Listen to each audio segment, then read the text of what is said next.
Bismillahirrahmanirrahim. Assalamualaikum warahmatullahi wabarakatuh. Alhamdulillah. Alhamdulillahi rabbil alamin. Wassalatu wassalamu ala asyrafil anbiya'i wal mursalin wa ala alihi wa ashabihi wa man tabi'ahu wa nasarahu ila yaumiddin. Amma ba'd.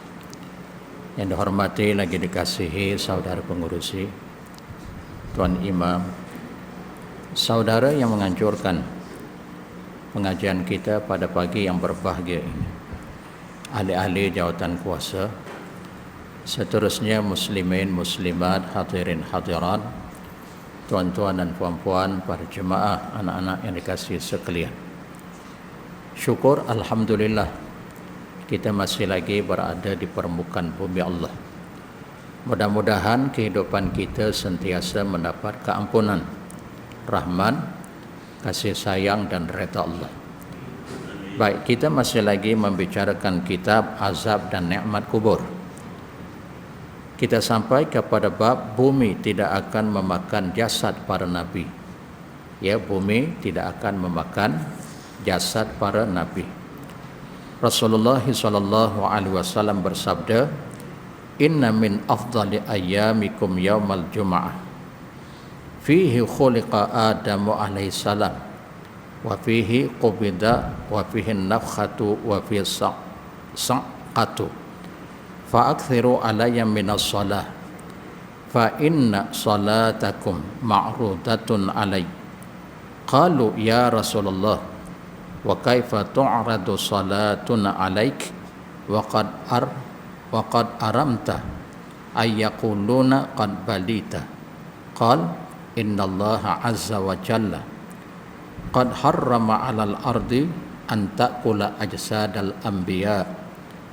Yang bermaksud sesungguhnya di antara hari-hari yang paling baik ialah hari Jumaat. Ya, bermaksud hari yang paling afdal, hari yang terbaik dalam masa seminggu, hari Jumaat. Kita lihat perbahasan para ulama yang lain, hari yang paling baik dalam masa setahun hari Arafah. Malam yang terbaik dalam setahun, dalam sebulan adalah bulan Ramadan, yakni malam Lailatul Qadar. Kemudian pada waktu siang, hari-hari yang terbaik adalah 10 hari daripada bulan Zulhijjah. Maka oleh sebab itu hari-hari yang telah disebutkan dalam hadis kemudian dihuraikan oleh para alim ulama, maka hendaklah kita mengambil perhatian ya tentang hari-hari tersebut. Ya, contohnya pada hari Jumaat, oleh kerana itu hari yang terbaik dalam seminggu, maka pada hari tersebut ada amalan secara khususiyah. Ya, amalan tambahan. Contohnya kita perlu memperbanyakkan selawat ke atas Nabi SAW. Ya, pada hari ataupun pada waktu malamnya kita membaca surah Al-Kahfi. Ya, pertama tadi kita memperbanyakkan selawat. Ya, pagi, tengah hari, petang. Kan termasuk pada waktu malam paling kurang Allahumma salli ala Muhammad wa ala ali Muhammad. Itu yang paling minimum. Kemudian memperbanyakkan membaca surah Al-Kahfi. Ya, boleh kita baca sekali, 2 kali, 3 kali, paling kurang sekali. Ya, kemudian barulah kita baca surah-surah yang lain.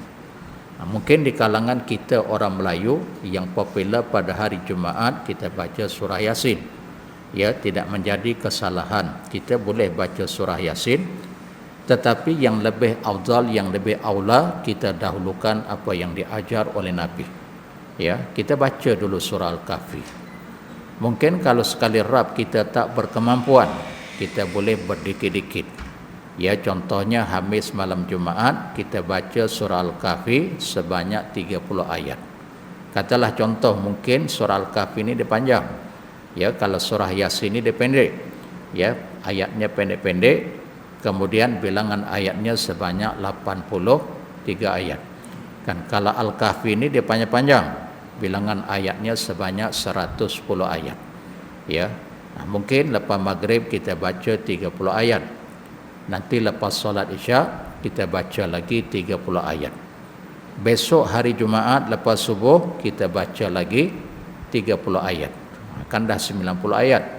Ya, kemudian hampir waktu Jumaat mungkin kita boleh awal ke masjid, ke surau yang dibenarkan mengerjakan solat Jumaat, kita baca lagi bakinya. Ya, kemudian barulah kita baca surah Yasin dan mana-mana surah di dalam Al-Quran. Ya, kerana itu yang pertama yang diajar oleh Nabi terlebih dahulu. Kemudian perbanyakkan selawat seperti mana yang telah disebutkan tadi. Ya, selawat ni dia ada keperbagaian. Cuma yang paling afdal, yang paling aula kita ambil hadis-hadis yang sabit. Ya, bermaksud ada selawat yang pertama bagian, yang kedua bagian, yang ketiga bagian, begitulah seterusnya. Mana-mana yang ada sumber daripada hadis-hadis sahih, maka itu yang lebih aula. Ya, kita meninggalkan selawat daripada para alim ulama. Ya, ulama mutakhirin mungkin dia ada penokok tambahan. Kita lebih aula, lebih afdal kita beramal dengan hadis-hadis Nabi yang menjelaskan baca selawat ni. Ya, selawat daripada Abdullah bin Mas'ud, selawat daripada Abdullah bin Abbas, ya, selawat daripada Mas'ud Al-Badri dan lain-lain. Sebab itu daripada Nabi. Ya, sudah tentu yang terbaik, yang paling baik adalah daripada Nabi. Ya, baik.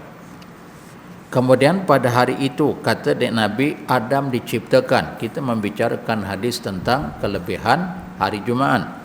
Kemudian pada akhirnya hadis ini juga merangkumi bumi tidak akan memakan jasad para anbiya. Baik, kita dah baca matan hadis, kita terjemahkan. Pada hari itu, pada hari Jumaat, Adam diciptakan. Oh, kita tahu Adam alaihissalam, ya, datuk nenek moyang kita yang pertama yang mempenghuni permukaan bumi Allah ciptakan pada hari Jumaat. Baik, pada hari itu juga ia diwafatkan. Nah, kita mengetahui juga pada hari Jumaat ni Allah mewafatkan Nabi Adam. Ya, sama seperti hari yang ia ciptakan. Cuma kalau ditanya kat kita, mengapa Allah menciptakan Nabi Muhammad atau melahirkan Nabi Muhammad hari Isnin, bukan hari Jumaat? Ya, demikian juga Allah mewafatkan Nabi Muhammad SAW pada hari yang sama ia dilahirkan. Ya, mungkin ada pertanyaan, pasal apa ya Nabi Muhammad diciptakan pada hari Isnin? Tidakkah hari yang paling mulia, yang paling afdal adalah hari Jumaat? Ya, mengapa dan kenapa bila Allah yang telah menentukan sedemikian kita tidak berhak bertanya? Ya, kerana ada bab-bab dalam persoalan agama ni kita tak boleh tanya. Ya, sekadar mengimani, mempercayai, full stop. Ya, kita tak boleh tanya mengapa, ya kenapa. Contoh yang lain, pasal apa ya solat subuh 2 rakaat, nanti zuhur 4 rakaat? Pasal apa subuh kita baca secara jahar, nanti zuhur kemudian asar kita baca secara sir? Pasal apa? Nah, kita diperintahkan hanya mengikut, ya, muttabi', ya, tidak perlu bertanya-tanya. Oleh kerana ia Allah yang mensyariatkan, ada bab perkaranya sekadar mengimani, meyakini, kemudian beramal. Ya, begitu juga contoh yang lain, pasal apa ya Ramadan 29 atau 30 hari? Kalau ia pun wajib sehari, 3 hari, sebulan cukuplah. Kan memenatkan, meletihkan. Ya, kita jadi long lay, lesu, tak bersemangat. Kan apatah lagi orang yang kerja agak berat. Ya, pasal apa ya 29, 30 hari? Kalau ia pun cukuplah. Kan paling banyak pun 7 hari. Itu pada pandangan kita. Oleh kerana dia sang pencipta, dia yang lebih berhak menentukan, ya, mengikut kehendak dan peraturannya. Cuma kita kena ingat, kita kena memahami apa yang Allah perintah, yang hukumnya wajib, walaupun agak berat pada kita, tapi hakikatnya kita mampu mengerjakannya. Ya, kerana dia sang pencipta, Allah lebih tahu kemampuan, keupayaan manusia boleh buat ke tidak. Ya, maka sebab itu kita tak boleh beralasan. Allah mensyariatkan Ramadan 30 hari atau 29 hari berpuasa, dia yang lebih tahu kemampuan manusia. Ya, cuma kadang-kala manusia ni bersifat dengan sifat degil. Ya, Allah buat peraturan bagian-bagian, manusia mesti boleh buat. Ya, cuma dia tak boleh buat, dia bersifat dengan sifat degil. Ya, pasal apa Allah buat ketetapan begitu, dia yang lebih tahu. Ya, mesti boleh buat berdasarkan keimanan, ketakwaan. Sebab itu kalau kita memahami ajaran agama ni, kita kena ingat dunia ni adalah tempat ujian. Apa maksud ujian? Maksudnya kepenatan, keletihan. Ujian macam kita nak mendaki bukit, keperbagaian, rintangan dan ujian.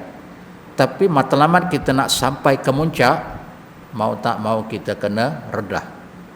Kepenatan, keletihan, kesusahan dan kesukaran begitu begini, matlamat objektif nak sampai ke kemuncak, kita akan daki. Ya, dan kita pun dapat merasakan, dapat meyakinkan saya boleh sampai ke kemuncak. Walaupun banyak kesukaran, kan? Bermaksud begitulah sebagai contoh dan perumpamaan.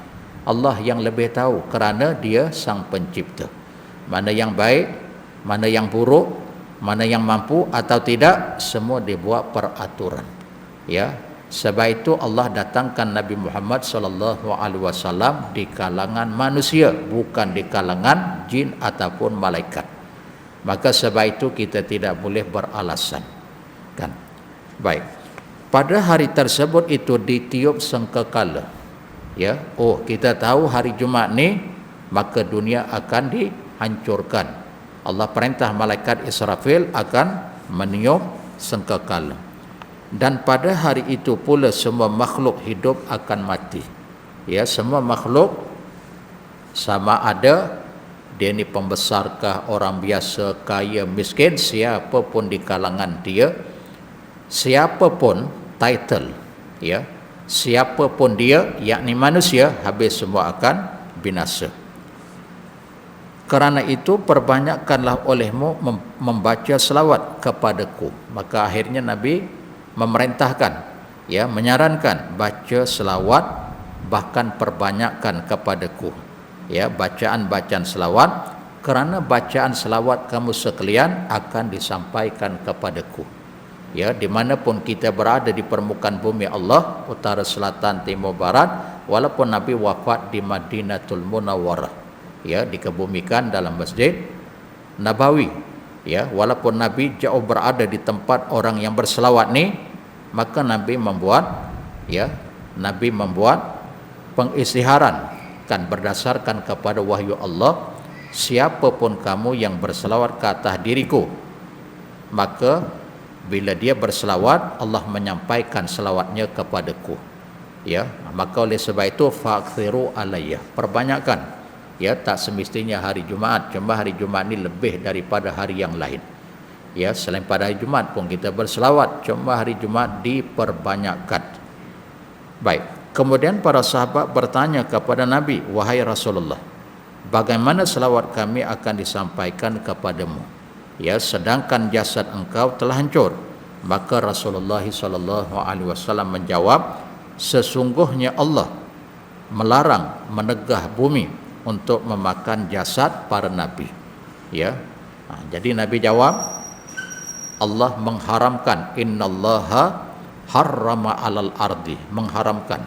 Ya, Allah menegah kepada bumi antakula ajsad al-anbiya, ya, memakan, memamah, menghancur lumatkan para nabi-nabi dan rasul-rasul alaihi wassalatu wassalam. Hadis diriwayatkan oleh Imam Abu Daud, An-Nasai dan juga Ibnu Majah, termasuk Imam Ibn Hibban. Artinya hadis ini ramai di kalangan para ulama ahlul hadis meriwayatkannya. Baik, kita beralih kepada kitab yang lain yang seumpama dengannya. Ya, kitab Misteri Alam Barzah dan Dahsyatnya Peristiwa Kiamat, yang berkaitan dengan yang kita baca tadi. Baik. Tidak diragui lagi bahawa pelbagai pendapat berkenaan alam barzah berasal daripada ayat-ayat Al-Quran dan hadis-hadis sahih. Berikut ini akan kami sebutkan tingkatan nikmat di alam kubur yang bersumberkan daripada Al-Quran dan As-Sunnah. Baik, diriwayatkan daripada Anas radhiyallahu an yang mengatakan bahwasanya Rasulullah sallallahu alaihi wasallam bersabda, al-anbiya'u ahya'un fi quburihim yusalluna. Hadis riwayat Al-Baihaqi dan Abu Ya'la. Yang bermaksud para nabi sentiasa hidup dan mereka melaksanakan salat di dalam kubur mereka. Nah, Nabi menjelaskan al-anbiya, kalimah al-anbiya itu kalimah jamak, para nabi-nabi. Ya.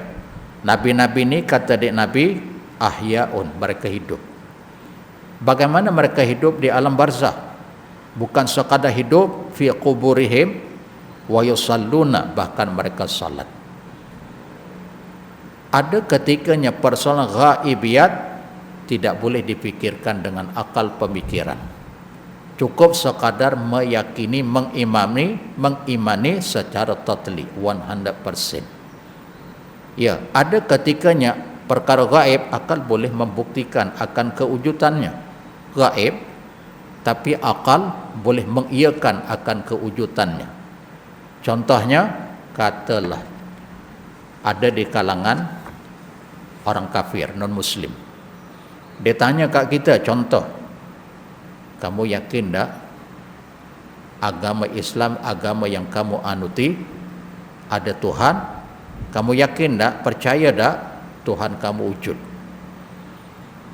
Ya, kita akan jawab, ya, saya yakin Allah tu wujud. Okey. Kemudian kalau ditanya, boleh tak kamu membuktikan akan kewujudan Tuhan kamu?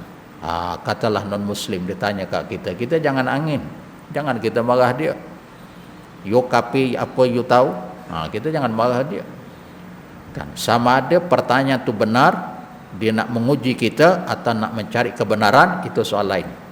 Yang penting soalan dia, kita jangan marah dulu. Boleh tak kamu buktikan kat saya yang Tuhan tu wujud? Kalau kamu dapat buktikan Tuhan agama Islam tu wujud, maka saya akan beriman dengan agama Islam. Agak-agak apa jawapan kita? Jawapannya sangat mudah. Okey, kita tanya kat dia, kamu yakin tak, kamu percaya tak akan kewujudan angin? Mesti dia jawab, percaya. Okey, boleh tak kamu buktikan angin tu di depan mata saya? Apa jawapan dia? Macam mana kamu nak mengiyakan wujudnya angin? Apa jawapan dia? Dia mesti kata, saya duduk, tiba-tiba badan saya terasa sejuk. Akan perkara itu gaib, angin kan gaib, tidak membuktikan perkara yang gaib, benda itu tak wujud. Sama juga dengan Tuhan Allah. Tuhan saya wujud, tidak dapat dilihat dengan mata kasar, itu tidak membuktikan tidak wujud. Sama seperti angin. Kamu boleh tak buktikan akan kewujudan angin? Pasal tak nampak dengan mata kasar, tapi kamu tetap meyakini 100% angin itu wujud. Betul tak? Mana tahu, duduk-duduk di tepi pantai, duduk-duduk satu tempat, tiba-tiba sejuk badan. Oh, ni angin ni kena kat tubuh badan saya. Sebab tu tadi saya panas, ni dah rasa sejuk. Nak menandakan wujudnya angin walaupun dia tak dapat dilihat dengan mata kasar. Itu jawapan dia. Ya. Sama juga dengan anak-anak kita. Abah-abah. Tadi dia sekolah, ustaz-ustazah kata Tuhan tu wujud. Apa dalil yang membuktikan Allah tu wujud? Anak kita sesuai dengan pemikiran dia, jangan kita baca ayat Quran kat dia. Dalil Allah tu wujud nak dengar sini, abah baca qul huwallahu ahad, dia pun dengar. Yang bermaksud katakanlah Muhammad, dialah Allah Tuhan yang Maha Esa. Ini dalil nak menunjukkan Allah tu wujud. Sebab itu dalam hadis Nabi sebut begini, annanzilan nas manazilahum fi uqulihim. Walaupun sebahagian para ulama hadis kata ni bukan hadis, ni kata-kata ahli hikmah. Hendaklah kamu menempati manusia pada tahapnya mengikut kadar pemikiran mereka. Kan? Anak-anak mana dia tahu?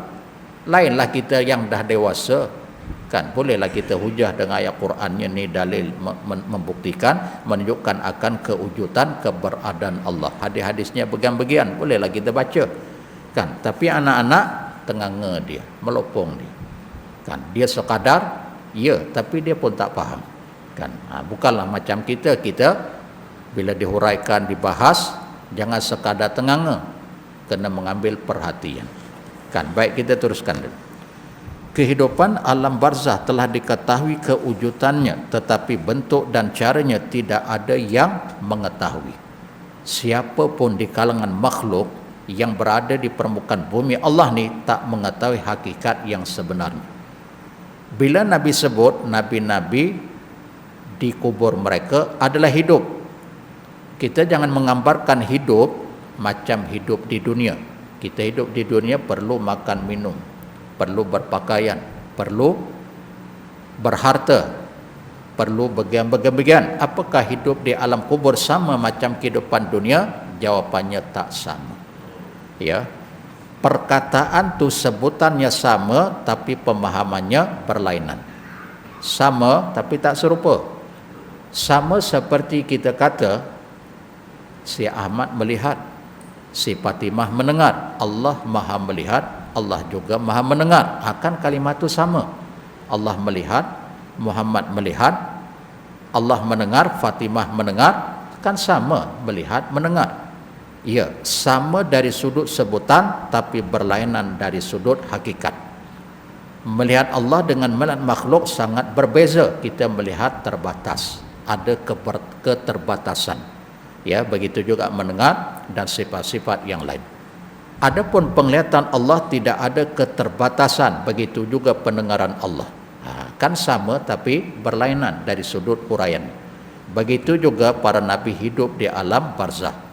Ya, bahkan mereka solat, wahum yusalluna. Bagaimana solat mereka? Jangan tanya. Cukup sekadar mengimani, meyakini dan mempercayainya. Baik. Ia tetap menjadi alam gaib. Kalimah perkataan kubur yang ada di dalam hadis bukan berarti liang kubur pada zahirnya yang kita lihat.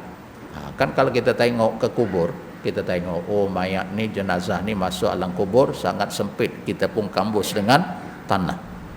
Ya, itu pada zahirnya. Hakikatnya dia berada dalam kubur. Keperbagan hadis yang menjelaskan terang menderang, lapang, mendapat nikmat. Pada zahirnya kita tengok habis, kan, dah dikebumikan, selesai. Namun yang dimaksudkan di sini ialah alam barzah yang sangat luas dan ianya hanya diketahui oleh Allah. Cara solat para nabi tersebut pun tidak ada yang mengetahuinya. Ini kerana setelah mati, kewajipan manusia untuk beribadah telah pun berakhir dan selesai. Manusia yang telah wafat, berakhirlah ibadah, nak solat, nak puasa, nak melakukan kebaikan, keperbagaian sudah berakhir. Tapi pasal apa pula Nabi sebut wahum yusalluna, para nabi hidup di alam kubur, bahkan mereka solat walhad dah mati, mana ada lagi ibadah. Sebab itu tadi di awal dah disebut. Kalau kita baca dalam Quran, perhatikan baik-baik. Lepas surah yang pertama, surah Al-Fatihah, surah Al-Baqarah, pada ayat yang kedua Allah sebut the first, zalikal kitabul la raiba fi hudal lil muttaqin. Demikian kitab la raiba fi, tak ada keraguan padanya, hidayah, petunjuk bagi orang-orang yang bertakwa. Okey. Kemudian apa lagi Allah sebut? Allah sebut dulu Al-Quran, tak ada perkara yang perlu diragui. Bagi orang yang bertakwa langsung mengimani secara total. Alladzina yu'minuna bil ghaib ila akhiril ayah. Mereka itu mengimani, mempercayai perkara-perkara yang gaib. Termasuk yang kita bacakan tadi. Kan? Segala sesuatu jika termasuk dalam ilmu dan kekuasaan Allah, maka akal tidak dapat melakukan sebarang penilaian. Ya, penilaian usaha apapun kerana ia berada di atas batasan-batasan sempadannya. Ya. Bermaksud betul lah bila mati berakhir kehidupan manusia, berakhir ibadah. Tapi pasal apa pula Nabi sebut begitu, kita tutup mulut. Ya. Persoalan yang gaib, ada perkaranya Nabi menjelaskan setelah diwahyukan kepada Nabi. Ada perkaranya Nabi pun tidak dapat menjelaskan. Contohnya, bila sahabat tanya kat Nabi, bila berlaku hari kiamat. Oleh kerana wahyu tidak diwahyukan kat Nabi, Nabi pun tak tahu. Kan? Malaikat pernah menyerupai manusia berpakaian serba putih. Ini disebut dalam hadis sahih Al-Bukhari dan Muslim. Datang bertemu Nabi, persoalan yang terakhir ditanyakan Nabi,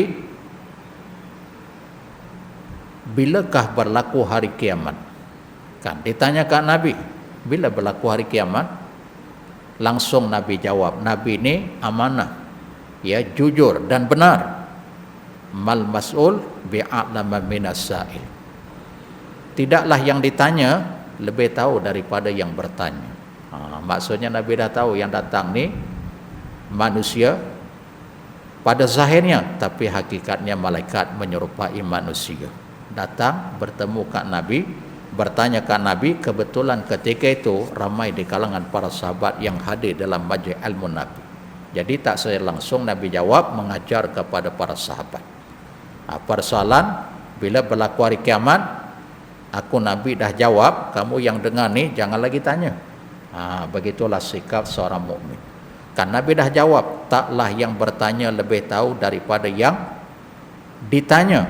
Jadi sahabat yang dengar ni jangan lagi tanya, ya Rasulullah, bila berlaku hari kiamat, jangan tak gerti bahasa. Begitu. Kalau bahasa Melayu kan begitu. Kan tadi abah dah bagi tahu dah, jangan lagi tanya kali kedua. Kan mak dah bagi tahu dah, jangan lagi tanya kali yang kedua. Nah, sebab itu di dalam Al-Quran, dalam surah Al-Isra pada ayat yang ke-85, Allah berfirman di hujung ayat, wa ma utitum minal ilmi illa qalila. Dan kamu tidak akan diberikan ilmu pengetahuan melainkan sedikit sahaja. Seperti mana disebutkan di dalam hadis berikut, sesungguhnya penghuni syurga diberi ilham untuk mengucapkan hamdallah dan tasbih di dalam syurga. Seperti mana dia diberi ilham untuk bernafas, iaitu tanpa kesusahan. Tasbih dan tahmid dapat diketahui maknanya, tetapi di syurga tidak ada orang yang tahu bentuk dan caranya. Ya, bentuk tasbih, tahmid tahu kita, subhanallah, itu tasbih, alhamdulillah, tahmid. Tapi nikmat di alam syurga tu orang yang merasai kita tak tahu. Kita cuma sekadar tahu dikhabarkan oleh Allah dalam Quran, dalam hadis-hadis Nabi. Nabi menjelaskan syurga ni penuh dengan kenikmatan yang nikmatnya non-stop, ya, tidak boleh dibandingkan dengan kenikmatan yang ada di dunia. Kan para nabi memiliki kedudukan yang sangat tinggi di sisi Allah. Mereka ialah orang-orang yang paling sempurna di dunia, alam barzah, akhirat dan syurga. Pemimpin yang paling sempurna ialah Nabi Muhammad sallallahu alaihi wasallam. Seperti mana yang diterangkan di dalam hadis yang menyebutkan bahawa jasad para nabi tidak akan dimakan oleh tanah, seperti yang berlaku kata jasad manusia yang lainnya. Ya, seperti mana sabdanya, innallaha harrama 'alal ard. Ya, sesungguhnya Allah telah mengharamkan permukaan bumi. Ya, alal ardi itu atas bumi. Alal ardi itu bumi. Bumi ni berada di atas, berada di tengah. Begitu juga yang berkaitan dengan bumi, antakula ajsadal anbiya, ya, memakan jasad para nabi. Di dalam hadis tentang Isra dan Mi'raj disebutkan bahawa Rasulullah SAW bertemu dengan para nabi di langit yang ketujuh, ya, dalam keadaan hidup. Langit pertama, kedua sampai langit ketujuh, semua nabi-nabi itu hidup. Ya, jadi kita jangan lagi banyak tanya macam mana ya nabi-nabi boleh hidup, sedangkan setahu saya nabi pun wafat kerana dia manusia, betul. Tapi bila ada hadis yang menjelaskan, nak menceritakan kelebihan, keistimewaan para nabi. Nabi ini bukan macam manusia seperti kita. Ya, bila Allah cerita tentang pekhususan bagian-bagian, nabi pun menjelaskan bagian-bagian. Kemudian hadis tu martabatnya sahih lagi mutawatir, kita wajib mengimani. Ya, macam peristiwa Isra dan Mi'raj. Baginda kemudian mengucapkan salam kepada mereka dan mereka pun mengucapkan salam kepada baginda. Kan Nabi beri salam kat para nabi. Kemudian para nabi menjawab, membalas salam nabi. Ini menunjukkan bahawa para nabi berada pada kedudukan yang paling tinggi, penuh nikmat dan berada dalam kerajaan Allah. Ya, maka oleh sebab itu tuan-tuan, ibu-ibu yang dirahmati Allah sekalian, kita baca hadis-hadis Nabi ini untuk menambah lagi keimanan dan keyakinan. Bukan kita baca perkara-perkara gaib, bab-bab hadis ni menambahkan keraguan, menambahkan kekeliruan, bukan. Hadis-hadis kita baca persoalan yang gaib, contoh yang kita sebutkan tadi, para nabi hidup di alam barzah, mereka mendapat nikmat, mereka salat, bukan untuk diragui, bukan untuk kita mengkaji saja detail, cukup sekadar itu kita mengimani, ya. Dan bila disebut perkara-perkara gaib ni, cukup sekadar itu yang Allah sebut, kita pun cukup sekadar itu, jangan lagi disoal, jangan lagi disiasat. Contoh yang paling mudah, bab lain, bila Allah sebut dalam Quran, Ar-Rahmanu 'alal arsy istawa, Allah yang bersifat Rahman duduk di singgasana. Kan Allah ni sang pencipta, bila dia menjelaskan tentang zat sifat afalnya duduk di singgasana, wajib mengimani ayat itu. Ketika hayatnya Nabi baca ayat ini, Nabi pun jelaskan kepada para sahabat, Allah bersifat dengan sifat Rahman duduk di singgasana. Bila Nabi jelaskan begitu, Nabi tak memperincikan macam mana Allah duduk di singgasananya sesuai dengan keagungan zat, sifat dan afalnya, cukup. Maka para sahabat pun tak ada yang tanya. Selepas Nabi wafat, generasi sahabat, juga sahabat yang sahabat pun tak ada yang tanya. Kemudian generasi tabi'in pun tak ada yang tanya. Generasi sesudahnya tabi'ut tabi'in rupanya ada yang bertanya. Contohnya Imam Malik ketika mengajar, baca ayat yang sama yang Nabi baca, ayat Quran, ada di kalangan anak muridnya tanya. Sebab itu bila anak muridnya tanya, dimarahi oleh Imam Malik. Al-istiwa maklum, Ar-Rahman al-istiwa, Allah bersifat dengan sifat Rahman duduk di singgasana, di istiwanya itu maklum, Allah dah sebut dalam Quran. Wal kaifiyatu majhul, bagaimana tak tahu. Marah Imam Malik. Wasu'alu anhu, kamu tanya-tanya bab ni, wasu'al anhu bid'ah, ini perbuatan baru, ya, perkara baru. Sebab itu mana-mana yang Nabi tak jelas secara terperinci, kita jangan lagi tanya, ya. Bila kita tanya wasu'al anhu bid'ah, boleh menimbulkan perbuatan dosa. Bila kita tanya-tanya, mulalah, apa tok guru ni, kita tanya pun tak boleh jawab, kita tanya pun dia marah. Maksudnya you yang tak faham, bukan guru tu tak boleh jawab, ya. Patut-patut soal agama ni semua boleh tanya, tapi kenapa pula tak boleh tanya? You jangan main akal. Itulah jawapannya. Betul lah, setiap persoalan dalam agama ni semua agama boleh jawab, tapi bab gaib ada babnya, cukup sekadar itu. Sebab itu Nabi sebut begini dalam hadis, perhatikan baik-baik, tafakkaru fi khalqillah wa la tatafakkaru fi zatillah fatahliku. Fikirkan tentang kejadian Allah, apa yang Allah ciptakan, you boleh fikir, tapi kamu jangan fikir tentang zat Allah, nanti kamu binasa.